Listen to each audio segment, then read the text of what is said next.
ऊर्जा मेरे शरीर में दौड़ गई, जिससे वह फाड़ने वाली अनुभूति पूरी तरह से मिट गई। पताका बेअसर देख उसकी आंखों में गुस्सा भर आया। उसने मुझे छोड़ पताका लेडी ब्लैक की ओर घुमाई। पहले तुम्हें गिराऊंगा नागिन। पताका से निकली काली ऊर्जा भूतों का रूप ले लेडी ब्लैक पर झपट पड़ी।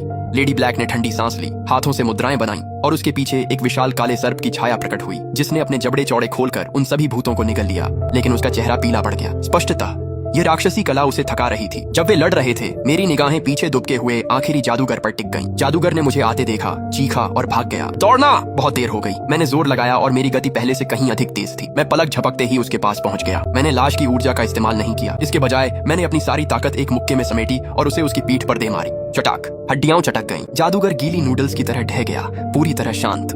मैंने दोनों जादूगरों को 15 मिनट से भी कम समय में गिरा दिया।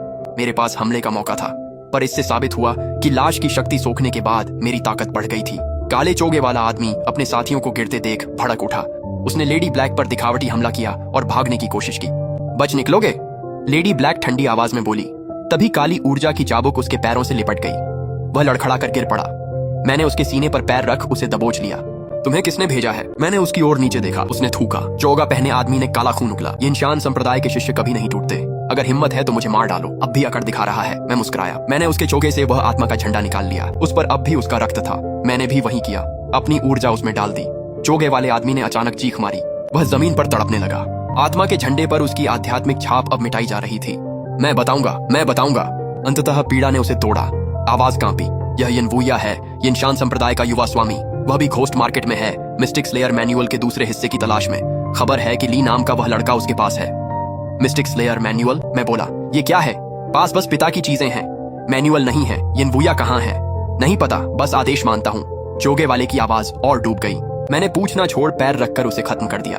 हिंसा पसंद नहीं, पर इस स्वार्थी दुनिया में दुश्मन पर दया खुद से अन्याय है। मैंने उसकी तलाशी ली और दर्जनों आत्मा सिक्के और एक टोकन पाया।